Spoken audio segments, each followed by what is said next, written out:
game masters and creatives, to the World Builders Tavern. Yay! Today we are talking about the movie 9. If you have not seen this movie, it is from 2009. So it's been out for a while, so hopefully if you were planning on seeing it, you've seen it already. If not, be warned that there are spoilers coming. Grab an ale and pull up a chair. I'm Emma, your friendly barkeep, along with Allison. Hello. And Christiana. Hi. And we are so happy to have you here. Cheers! Cheers! Cheers! So, like I said, up top, 9 is a 2009 movie. It is an animated science fiction film set in an alternate version of the 1940s. Elijah Wood voices a small Stitchpunk, which is like this. They're like tiny little, you can't see my hands, I'm like miming tiny. They're small puppets, essentially, that have been sort of sewn together. They're part mechanical, part fabric. And he awakens shortly after the end of humankind. Sorry, I pulled this off of Wikipedia. Be inclusive. After the end of humankind, and must find 8 other Stitchpunks to figure out the mystery behind humanity's destruction while tangling with the vicious creations of a massive soul-stealing machine.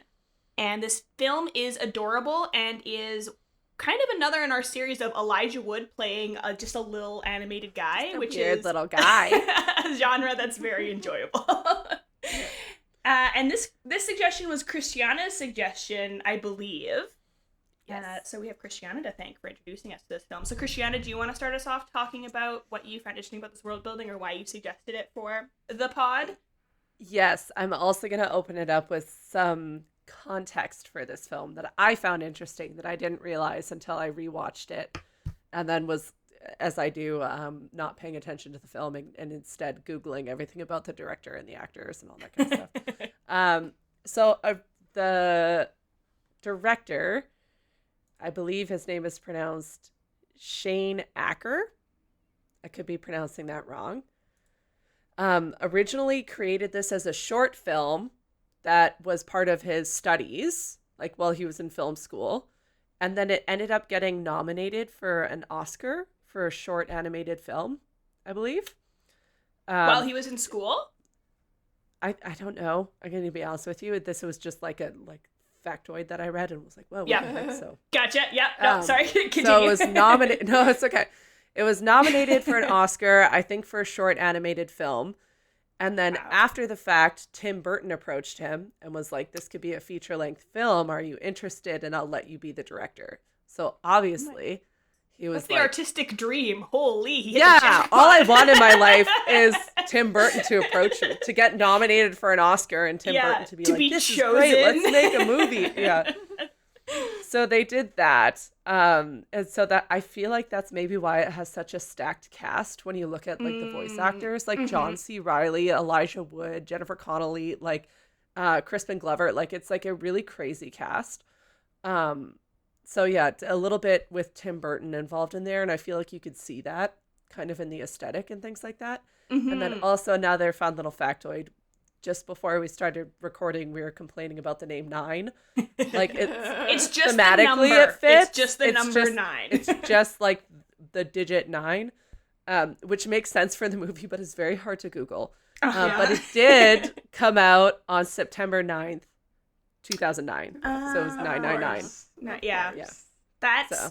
I now kind of wonder if the whole title was from the marketing department being like, listen, we have this thing that we really want to do and we need it to be 9. Also the 9 dolls. Right? No, it's the 9 Stitchpunks. Like it makes sense, but it is very annoying. Yeah. It is. And I was saying this before we started recording, but I feel like if you have to add anything after your title, like if you do 9, brackets Elijah Wood, 9, 2009 animated to your title, whatever, it's just like, your title's that's not great. You want people to be able to find your stuff easily. So that would be my only, it fits though. Like, yeah, like it totally makes sense, but it just made it, when I was trying to find the synopsis and stuff, trying to Google it, was like, but that's a very small nitpick. This film was great. I mean, that tends to be a thing with one-word titles, because you just can't be unique. Unless it's a made-up word, I guess. If it's like a, fantasy. I mean, I guess it depends on the word, but if you're like, if your If title's it's necromancer or dog, or like wizard, like those can be cool titles, but makes it hard for SEO stuff. Add the author name or the film director or something. Yeah. Yeah. But yeah, I'm obsessed with the world building in this. This came out when I was like a peak scene kid. I had a Vampire Freaks account. Everything was Tim Burton for me. So obviously I was like, this is my life now, kind of thing when it came out. But I hadn't watched it in years, and it recently came back on Netflix. So I rewatched it, and that's part of why I made the suggestion, because I was like, this is actually like really interesting world building. Like, not just for like some little emo kid who listens to too much My Chemical Romance kind of thing. Like, it's like an actually really interesting world, especially I think because it's what I find interesting about it is it's not quite steampunk, but it's not quite not steampunk, and it's not quite retro futuristic, but it's not quite not retro futuristic. It's you know what I mean? Stitchpunk. It kind of it's Stitchpunk, exactly. But it's it still uses genre now. Yeah, but it still uses like kind of recognizable imagery and tropes and things like that. So you feel like you've experienced it before, but when you actually sit down and look at it, you're like, no, actually, this is like a pretty distinct world that they've built. I really love I don't know if it's a trope or a genre, but like the really small characters interacting with human-sized objects. Like, it reminded me of there's The Secret Life of Arrietty, which is a Studio Ghibli, I never know how to pronounce that correctly, film, which is really cute. There's the Borrowers like children's book series. It also really reminded me of, there's a video game called Unraveled. I don't know if either of you have played it, but you play as so two little fun. yarn I played puppets. a little bit. Yeah. And it's also that like small little guys interacting with like, you know, a pencil, which is like a huge log or like that sort of thing. And I just think that's so cute and endearing. It is. And creative. It makes you think about the world differently, like right off the hop is like, oh, what if you were really small and like here's what the world would look like and it's completely different is really fun. It reminded me also of the video game. Oh, I guess it takes Grounded. two. Oh, I've never played Grounded. Where you're basically like fighting bugs and stuff. You would think I would be horrified by this because giant spiders are not what I want to see in a video game. But it had like a filter you can turn on where the spiders don't look like spiders, so I used that. That's smart. Every video game really needs fun. that. Yeah. I'm this also spider horrified not by a spider. spiders. So. Yeah. And the look of the puppets also reminded me of the video game Little Big Planet, which has like a very stitched. The little what is it? Little guy. What's it called? I feel like this sounds weird, but I think it's correct. Sackboy, is it called? That sounds right. Yeah. Yeah. Yeah. So really visually stunning. I found was nice.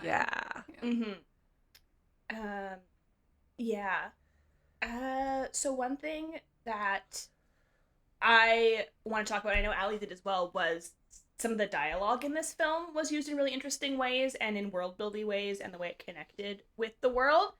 Allie, did you want to talk about your thoughts? Yeah, the very first conversation we have between the Stitchpunks, we have Nine, who has just woken up, and then he meets Two, who is the scientisty type doll, who's just helps him get his voice, because he doesn't have a voice box or something. And so they chat for a little bit, and Nine says, "Are we alone?" And Two says, No. And then there's a creepy noise, and then he's like, Go hide. And I was like, okay, if I was, or a lesser accomplished, or not lesser accomplished, but a beginner writer was doing that dialogue, less experienced, I would be tempted to say, no, there's more of us, there are 7 more of us, and there's all these other and just like go into explaining the world to this character, and just kind of info dump stuff, because that's how like a normal conversation would go in the real world. But in books and shows, it's better to show in this case. And so the dialogue gets interrupted, and we get to see another creature instead of being told about it. And so I really liked that about the dialogue. And that continues to be the case. You're not given a lot of information on this world. A lot of it is a mystery. But just enough, yeah, kind of thing. I agree. I think the movie like really kind of toes the line between like just enough information where you're, because if you give no information, people are going to be like, what is even going on? I don't even care because like I don't understand, kind of thing. They do a good job of towing that line of like, here's just enough that you kind of get the stakes, you understand like the drama that's happening, but not enough that it's just some guy standing up. Like they, with one, especially the character who was the first Stitchpunk, and you know, he could have stood up at a podium and like he wears like a almost like Pope looking hat. Yeah. Kind of thing. And he's like clearly their leader and all these things. You could have easily put in a scene where he's standing there giving a sermon, right? Saying, and at the beginning, when we first woke up, the machines were there and the machines were attacking us, right? And it would have been okay. Like, it wouldn't have been the end of the world or anything. But the way they did it instead, so much better. Like, just like those little bits and pieces that you're fed.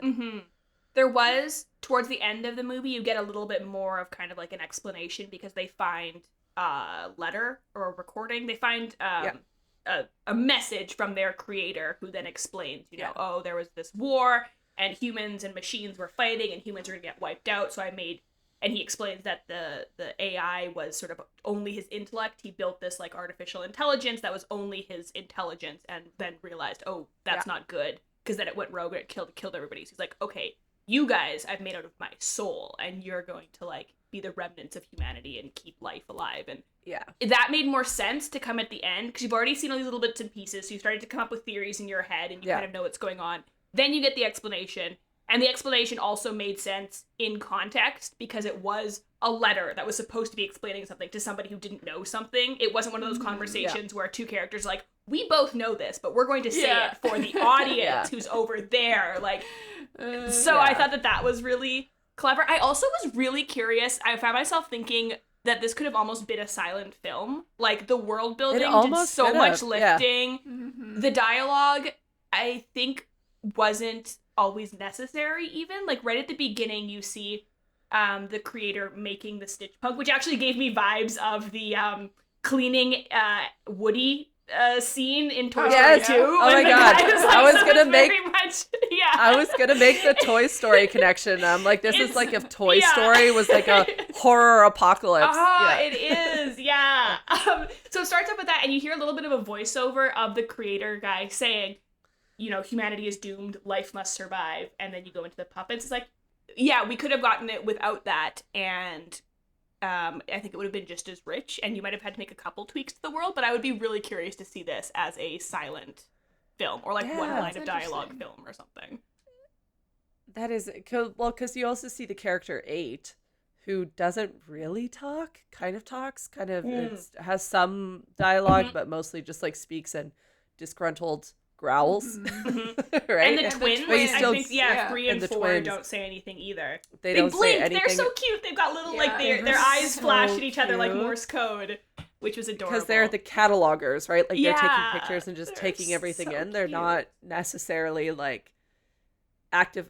I don't want to say they're not actively contributing, because they do contribute to the story and kind of stuff, but like their existence in the world is to just observe. And I found that really interesting too, because like when you think of like my stance, if the world ended, very grim thing to think about.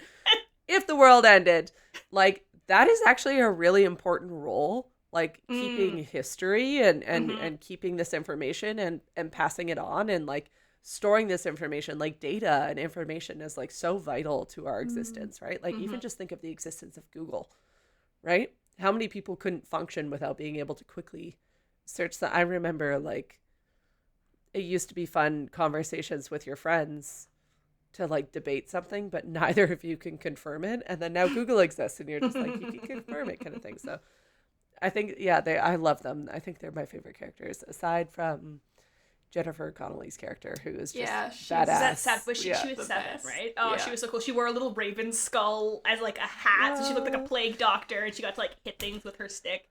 Which actually, that was a world building thing. Now that I really liked was that this kind of goes against, in a way, our shark boob scale, but I really like that they didn't give the female puppet, like, boobs or hips. Or, it's so often where it's like, oh, the female one is just, like, curvy, and that's how we know she's a girl. Yeah. And it's like, there's no reason to do that with puppets. I think it doesn't break the shark boob scale, because shark boobs was the character choosing. That's how she wanted to represent herself in her form, whereas this was she wanted to be a shark with boobs. Yeah, whereas this would have been creator makes girl puppet with boobs, and it's just for like... listeners who don't know what we're talking about, we're referring to our Nimona episode where Nimona turns into a shark with boobs, and now it's a scale we use. So I think that this is a 0 on the shark boob scale, but like in a good way. It's like, in a good way. Yeah, exactly. So I really appreciated that world building is like, and even if you want to still show like sexual dimorphism, like she had, a feminine voice. She was also like a little bit paler than the other characters. Like you can still show that if you want to. It's also not necessary. They could have all been kind of genderless puppets. But the thing with genderlessness is that it often reads as male, because that's our default, is like everything is male until stated otherwise. Paleness does not denote Yeah, gender. I was gonna say. No. I mean, like in gender dimorphism, like where the female of a species looks different than the male of the species. So like she was paler and the other. Sorry, so like not that. Like peacocks. If you're thinking peacocks. Yeah. So like you can show differences in gender if you want. Yeah, exactly.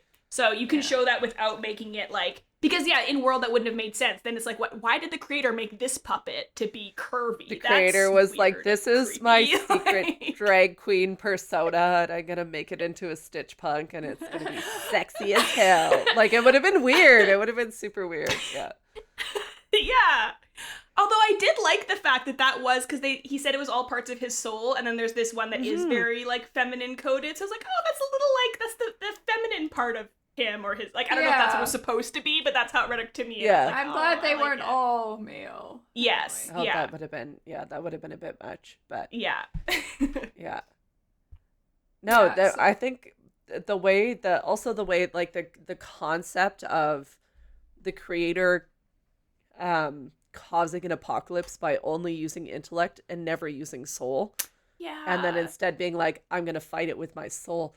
And also the idea of AI. I feel like when I was rewatching I was like, this is infinitely more relevant now than it was when it came out. You know what I mean? Like, yeah. As I was watching, I was thinking to myself, like, we have made, as a species, so many pieces of art decrying the dangers of AI. And are we listening at all? Absolutely not. No, We're barreling no. ahead, full steam, like, oof, we do not learn. yeah. Yeah. And capitalism. It always comes back to capitalism. Yeah. It's true. So I'd like to touch on I started watching this with the mindset, I have never heard of this movie. Why not? This is from 2009. Yeah. And so as I was watching it, I started thinking about who the target audience is. And I realized that might be why I haven't heard of it, because it's this animated film, and I found the plot fairly predictive. Like the plot itself wasn't very interesting to me. Yeah. Like AI, AI takes over the world, kills everyone, etc., etc. Yeah. But the amazingness of the movie was really the visuals. It looks so interesting, and the fight scenes and the graphics, and it's fairly violent, even though there's no blood. So this isn't really a movie for children. No. Yeah, one of the opening shots is a dead woman and child in their car. Yeah. Like, it's, like, it's an adult film. Yeah. But with a very simplistic plot. And so I was like, I'm not sure how you would market this properly, or like to a wide audience. It's going to get a niche audience, I think. So I'm like, that's probably why I hadn't heard of it. And those are interesting things to think about when you are writing a novel for publication. Because as much as, you want to just write for yourself, if you are trying to get published, you have to keep that in mind, who is going to read this. So if you, write a lot of graphic scenes, your audience probably isn't kids. But then if you're writing with kids protagonists and a very simple plot, who's going to read this book, right? Yeah. Mm-hmm. So it's not that they did anything wrong, because I don't think there's anything wrong with having a niche audience.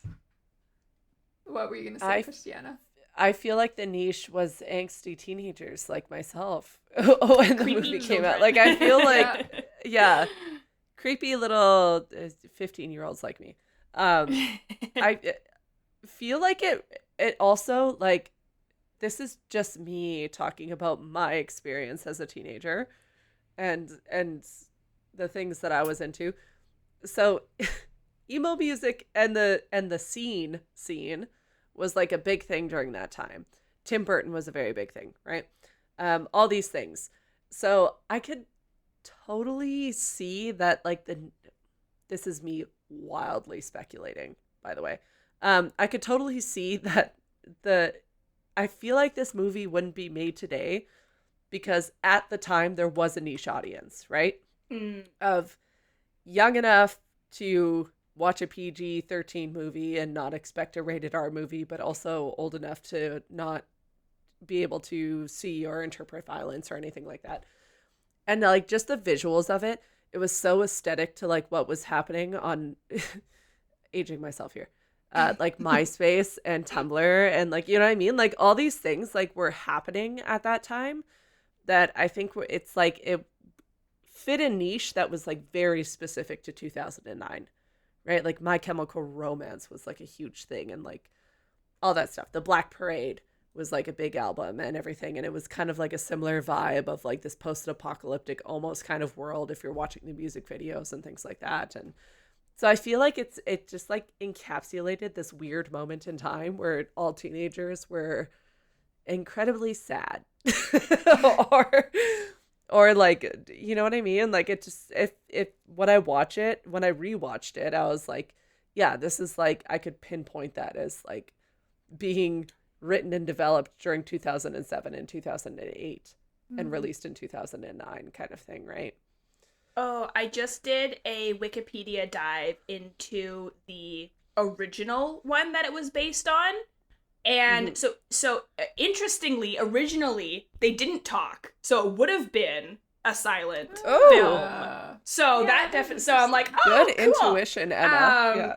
And it was only 3 minutes, and then it was 10 minutes. So I think also part of that is because it was a shorter project that was extended into a longer project. Like, the, simple plot for a 3 or 10 minute short is, less noticeable or makes sense, whereas when you try to expand it. So I think maybe that's also part of it, is that maybe its perfection was in its shortened form, and while it's great that it's a longer form, because we got to then all see it. I'm gonna go back and watch the original one now. I'm really curious about that. But there is also something, I mean, not as the same thing, but the Hobbit movies also suffered from that, where they tried to take something that was very short, which is one small book, and make it into... Expand it. Yeah, so sometimes that gets noticed when you expand things that are supposed to be small or fit in a small... I also do feel like the simple plot fits for PG-13, though. Like, maybe also, again, kind of the niche is like... So you're kind of aiming at maybe teenagers, not quite 18-year-olds or anything like that. Maybe that was their audience. Again, making some assumptions. You can make things somewhat violent in the sense there's no blood. It's all like stitching and things like that. But you can push the boundaries, but it's also maybe a lot to expect a 14-year-old to not only follow a complex plot, but then also be introduced to things that they maybe haven't seen before in media. Right? I don't know if that's giving them enough credit. I think 14-year-olds can handle. They're very smart, but I think of myself at 14 where I'm like, what would get me hyped? Right? Like, I watched complex films and was like, that's interesting. Okay. But 9 got me hyped because I was like, cool little Stitchpunks doing cool little Stitchpunk things. And wow, that was amazing. Also so deep. You know what I mean? So like, I don't know if it was intentional or not, but I could see them being like, maybe this is like a big concept, and let's like pull back the plot a little bit. But I think also Emma is bang on with that. If you're expanding an already existing story that only existed in 7 minutes and turning it into an hour and 15, that's a lot. Yeah. And I think there's also that, especially with media for kids or even young adults, is like, you're towing an interesting line between advertising to kids and advertising to kids' parents. And so, like, while children might like something that is creepy or, scary, their parents might not want them to see that. So then it's also like, are there kids that would love this? Probably, absolutely. Do their parents want to bring them to such a film to watch? Not necessarily. So how do you, balance and there's that? Also the idea of, like, what I think about a lot is, like, director's cuts versus theatrical cuts. Like, how much of this was the director and the storyteller's decision, and how much of it was the person funding it saying, no, that's too scary for kids. That's too complicated. You need to back it up, kind of thing, right? So yeah. And then anything that gets animated, not as much these days, but I think for a long time, even now though, it's like anything that's animated is like automatically for kids. Automatically for kids. This is for adults. Like, people had that issue with what was that movie? The food movie that came out that was like rated R. That was like was it a Seth Rogen film or something? I never. Yeah, like that. But there was like people were bringing their kids to that because they're like, this is an animated film. It's for children. It's like, it is absolutely not for children. Just because something's a cartoon does not make it for children. Which I think is getting a little bit more accepted now. So maybe something like this, if they did it now, maybe it would be more like actual horror. Like maybe they would make it an actual adult film, which could be interesting. Yeah. Speaking of media for children, it's time for our proprietor's pick. Is it a suggestion for children? It is a middle grade novel Ooh. called The Last Human by Lee Bacon, which came out in 2019. In the future, robots have eliminated humans, and 12-year-old robot XR935 is just fine with that. Without humans around, there is no war, no pollution, no crime. Every member of society has a purpose. Everything runs smoothly and efficiently until the day XR discovers something impossible, a human girl named Emma. Now Emma must embark on a dangerous voyage with XR and 2 other robots in search of a mysterious point on a map. But how will they survive in a place where rules are never broken and humans aren't supposed to exist? And what will they find at the end of their journey? Emma, you have a busy year ahead of Oh my you. goodness, I didn't even realize. So I was actually trying to find something that had just robots, because I enjoyed that about 9. But most stories have humans. So surprise. I do like the protagonist that's the AI though. That's cute. Yes, also, I like that it's described as a 12-year-old robot. Like, it kind of implies, which is so old for a machine. But it also kind of implies that, like, if it's middle grade and it's a 12-year-old robot, perhaps robots experience development in the similar ways to humans in the story. Which I like that. That sounds really interesting to me. That's cute. I also thought of the Monk and Robot series by Becky Chambers when I was trying to think of something you might like if you've liked 9. Which also, I haven't read yet, but it's on my but we speculate. I also thought of the Netflix shorts series, Love, Death, and Robots, which is a lot of their. So if you want definitely more adults. If you want a more adult robot thing, you can check that one out as well. I really liked one of those, and then I kept watching, and I'm like, oh, I don't like this as much. So they're a series of separate shorts. Yeah. So and the animation style and the stories are different for all of them, so you get like a ton of that's neat. That's what I was kind of thinking of too, where I was again thinking of like me as a teenager watching 9, as an adult love Death and Robots kind of thing. Where I'm like, Love, Death, and Robots pipeline. I'm like, that's a pretty natural progression. Yeah. So. But I think with that, we are at last call. So I think it's time for our concluding questions and thoughts about the media. Christiana, since this was your pick, do you want to kick us off with what you think listeners can take away or learn from when it comes to world building in 9? Yes, I think don't be afraid to pull from genres, but also don't be afraid to mix them. Like I Mm. said, it's not quite steampunk, it's not quite retrofuturistic, but it's a little bit of both and a little bit of none of them kind of thing. So when you're watching it, you feel comfortable because it does have some of that imagery and those tropes and that kind of expected world. Like, I think especially with steampunk, where it's like in the 1930s, did we have the ability to pull your soul from your body and put it in a ragdoll? No. But same with steampunk, where it's like, could we build steam powered blimps? No, kind of thing. So like pulling that makes it feel familiar, but there's like enough twists on it that it feels really fresh and unique. So Mm. don't be afraid to kind of like blend things together and pull from what you like, as long as it's all internally consistent. Mm. Allie, what do you think listeners can take away from the movie Nine's world building? When you are writing non-human characters, whether it's robots or puppets or aliens or something else, think about how to make them different from humans. So when I Mm-hmm. first started watching this, I was like, oh, they're cute, they're puppets, but they kind of just act like humans. They weren't all that different. But then as Yeah. I kept watching, there were some really neat differences just in their bodies themselves. You know, they have these some have zippers and buttons, and when they get injured, they need to be stitched up, and that was really cool.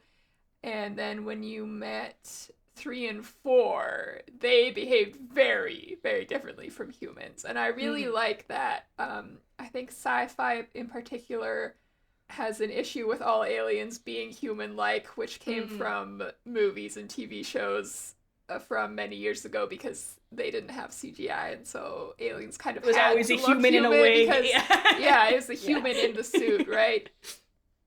But I find it really interesting. And if you want to learn more about writing aliens, listen to our Project Hail Mary episode. There I you was go. just gonna Yeah. say Rocky. Yeah, Rocky is Yeah. the polar opposite Yeah. of that. yeah.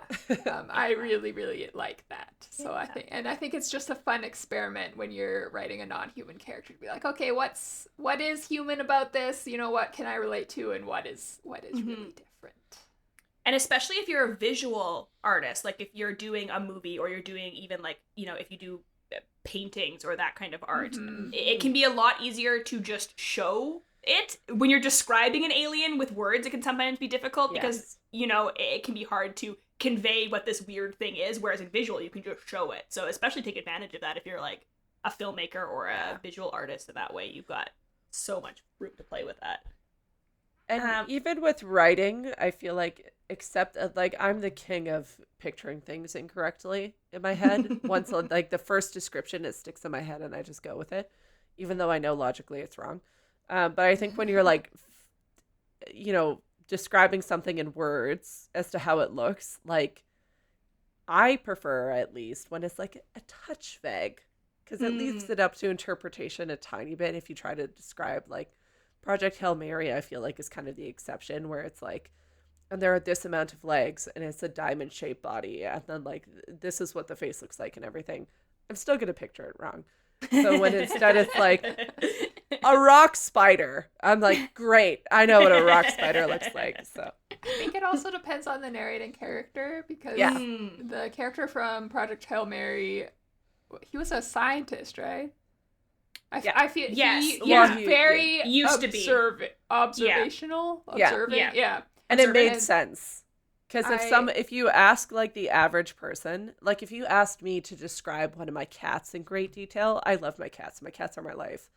Um, I couldn't. I feel like I couldn't. I'd be like, one is really fluffy and like kind of like a tabby and she has green eyes. Like that's maybe the best I can do, kind of thing. But if I were like a biologist who specifies in cat breeds, I'd probably have a much better description of it. So I was also thinking about the Murderbot series by Martha Ooh. Wells, which I love.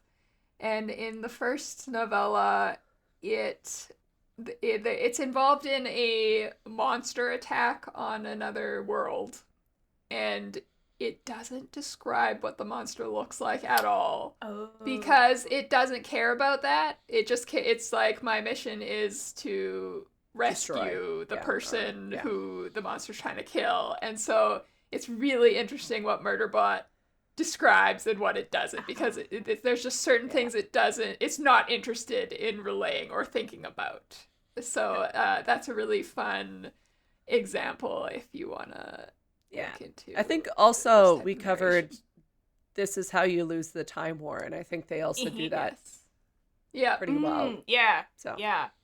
There's a really interesting, I saw Brandon Sanderson was talking about a writing exercise on his TikTok, and he was talking about, write someone going through a town, pick a fantasy, like if you're doing like a medieval, like someone going through a medieval town, and the person going through is a peasant, and write what they see and like what they experience, and then write it from the perspective of a king, and then write it from the perspective of a wizard, and it's like, what would they see differently about the town? Like, what would they notice? Yeah. So like, I think that having that perspective, even if you're not writing or, making a film from one, like a first person POV, thinking about what your character or your story thinks is interesting or would think is important is cool. Yeah.